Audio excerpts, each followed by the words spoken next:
කලකුවර හා ආකාශ වස්තුන් පිළිබඳව අති විශේෂඥ මහාචාර්ය ස්ටීවන් හොකින්ස් මහතා පවසන අන්දමට මේ ග්‍රහලෝකයෙන් පිට, මේ සෞර ග්‍රහ මණ්ඩලයෙන් පිට, මේ චක්‍රාවාටයෙන් පිට අපට වඩා නැණින් පෙළෙන් තියුණු ජීවීන් සිටින බව සනාථ වී තිබේ. මේ නව සොයා ගැනීම ඔස්සේ ලද ඇමරිකා එක්සත් ජනපදයේ ලොවට හෙළි නොකරන ඔබගේ කෙස් කෙලින් සිටුවිය හැකි රහසක්ද ඇත. ඇමරිකා එක්සත් ජනපදයේහි නෙවාඩා ප්‍රාන්තයේහි ලාස් වේගාස් අගනගර බල ප්‍රදේශයේහි මොජාවේ නම් මරු කතරක ඇති අතිශය සංකීර්ණ එක්සත් ජනපද ගුවන් හමුදා සංකීර්ණයකි එඩ්වර්ඩ්ස් ගුවන් හමුදා කඳවුර. මෙම ගුවන් හමුදා කඳවුරේ සේවක සංඛ්‍යාව මේ වන විට 3500ත් අතර වෙතයි ගණන් බලා තිබේ. මේ සේවකයන් සියලු දෙනා එක්සත් ජනපදයට ඉතා තදින් ආදරය කරන දේශප්‍රේමීන් අතුරින් තෝරා ගන්නවුන් වන අතර ඔවුහු ඔවුන්ගේ දරු පවුල් සමගම මෙම කඳවුරෙහිම වෙසෙති. ඉන් පිටව යාම ඔවුන් බහුලව නොකරන අතර එම කඳවුරේ සේවයට බැඳෙන්නෝ සිය නෑ හිත මිතුරන්ගෙන්ද වෙන්ව තම පවුලටම පමණක් සීමා වූ গুপ্ত ජීවිත ගත කරති. මෙම කඳවුරට එහි 55 වසරක ඉතිහාසය පුරා පටබදින ලද අන්වර්ථ නාමයන් ගණන 27ක් පමණ වේ. එනමුත් වැදගත් වන්නේ ඉන් එකදු නාමයක්වත් නොවේ. ඊට ඔබ අප කවුරුත් හොඳින් දන්නා සුප්‍රකට අන්වර්ථ නාමයක් ඇත. ඒ 51 වෙනි කලාපය නොහොත් ඒරියා 51 යන නාමයයි. ඒරියා 51 යනු හුදෙක් ජනප්‍රිය චිත්‍රපට හෝ මාලා නාටකවල එන සංකේතමය වටිනාකමක් ඇති නිසාවක්වත් නොඑසේනම් විශ්ව රහස් පසුපස යන දැනුම පිපාසිතයන්ගේ සිත්හිම වෙන ෆැන්ටසියක්වත් ජනප්‍රිය සංස්කෘතියේ නව නිර්මාණ ලක්ෂයක්වත් නොවේ. සැබවින්ම ඇමරිකානු යුද කේන්ද්‍ර ස්ථාන අතර ප්‍රමුඛ මෙහෙයුම් කේන්ද්‍රයක් ලෙස එවැන්නක් පවතී. මේ ඇමරිකානු අභ්‍යවකාශ ආඥාදායකේ නියෝග මත තහනම් ගුවන් කලාප අංක 4808 ලෙස සිවිල් හෝ සාමාන්‍ය ත්‍රිවිධ හමුදා ගුවන් යානාවලට පිවිසුම ඇසිරූ කලාපයක් කොට ඇත. මාමිම කඳවුර ගැන සැකවින් ඔබට විස්තරයක් ගෙන ආවේ පෙරකී කෙස් කෙලින් සිටුවන රහස මෙම කඳවුර තුලම ලොවින් සංගවා ඇත්තක් බැවිනි. එහෙත් අනික් සෑම ශිෂ්ටාචාරයේ සොලවන රහසක් මෙන්ම මේ රහසද සියලු විදුලි ආරක්ෂක පද්ධතීන්, සියලු CCTV කැමරා, සියලු M16 රයිෆල, සියලු පරිගණක නිරීක්ෂණ පද්ධතීන් මැඩගෙන මහා ජන සවනට කාන්දු වී තිබේ. එවැනි රහස් සංගවා තැබීම කිසිවිටක සිදු කළ නොහෙන්නේ ඇයිදැයි ඔබට මේ කියවන විට වැටහෙනු ඇත.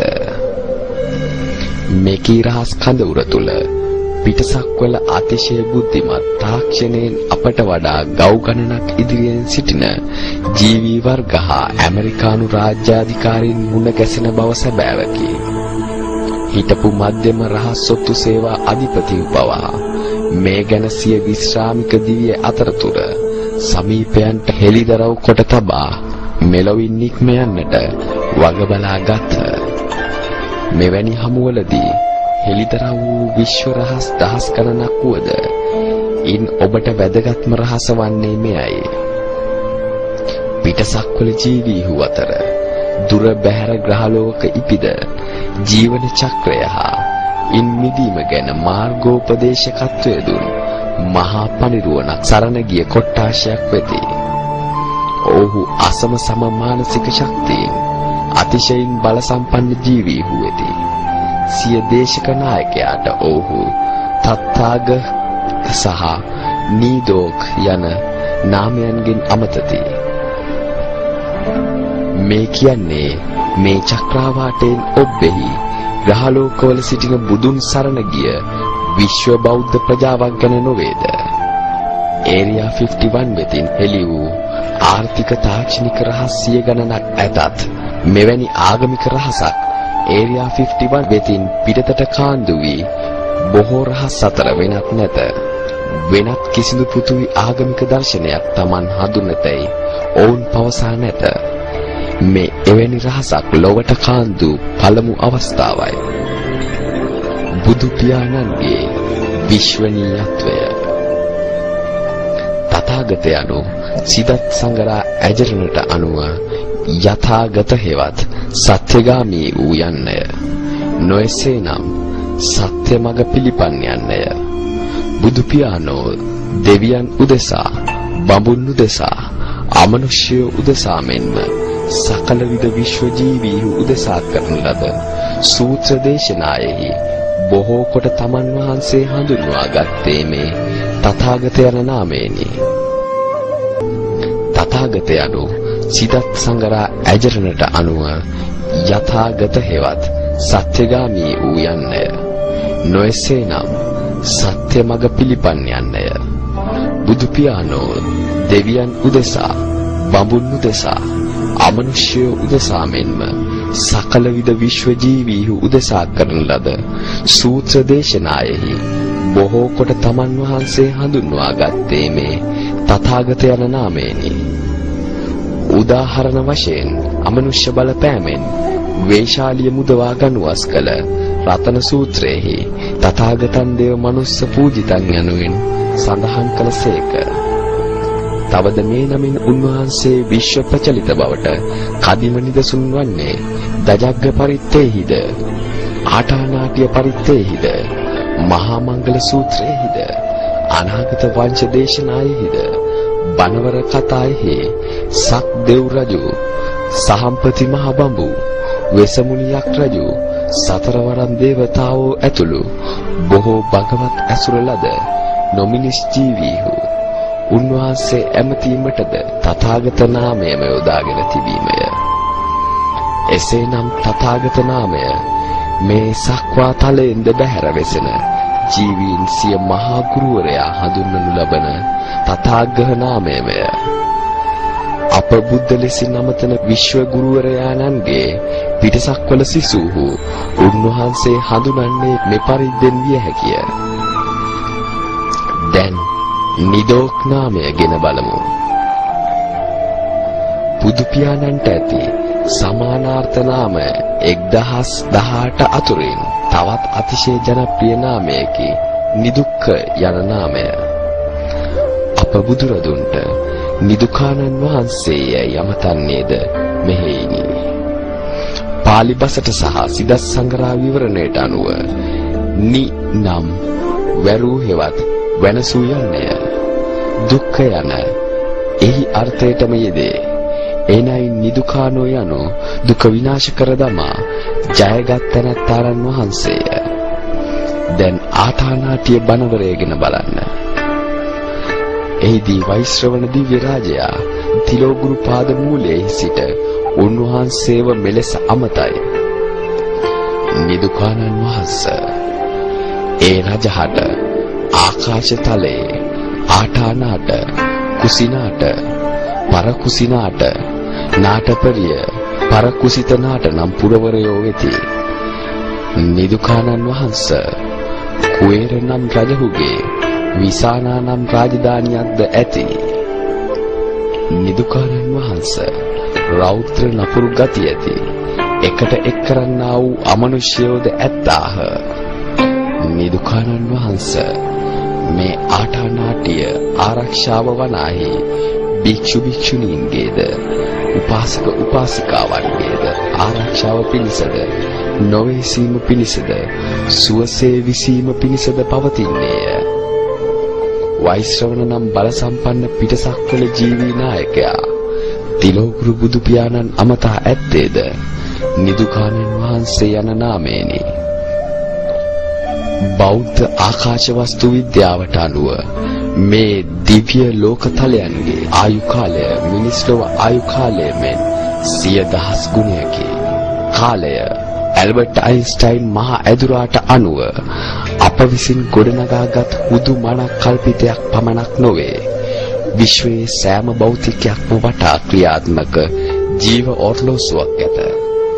එනම් මිනිස් ලොව කාලය සහ විශ්ව කාලය එක කුඩා පොදු ගුණාකාරයකට ගෙන බලන කල වෛශ්‍රවණ දිව්‍ය රාජයා රජ කරන චාතුරු මහා රාජික දිව්‍ය ලෝකයේහි ආයුෂ මනුෂ්‍ය ලෝක කාලයෙන් වර්ෂ මිලියන 9.4ක් වේ. බුදු පියාණන් වහන්සේ පිරිනිවන් පාවදාලා අපේ මිනිස් කාලයෙන් තවම ගත වී ඇත්තේ වසර 2550ක පමණ කාලයක් පමණි. එය විශ්ව ඔර්ලෝසුවට අනුව නම් ඊටම සුළු කාලයකි. චාතුරු මහා රාජික ඔර්ලෝසුවට අනුව නම් තත්පර ගණනකි. මේ අනුව අපට නිගමනය කළ හැක්කේ එදා බුදු පියාණන් සෙවණේ ආටානාටිය විමසූ දිව්‍ය යක්ෂ කුම්භාණ්ඩ රාජේනට තවමත් බණ අසා ගොස් වැඩි වේලාවක් ගත වී නොමැති බවයි. එසේනම් එදා ගෞතම සරණ ගිය ඒලියන් උපාසක උපාසිකාවන් මෙන්ම එදා බුදුපා සෙවණේ ආර්ය සත්‍ය අවබෝධ කරගත් ඒලියන් සෝතාගාමීන් රහතුන් මේ මොහොත වන විටත් හබල් දුරේක්ෂයට නොපෙනෙන චක්‍රාවාටවල සිට නමෝ බුද්ධාය කියනවා විය යුතුය.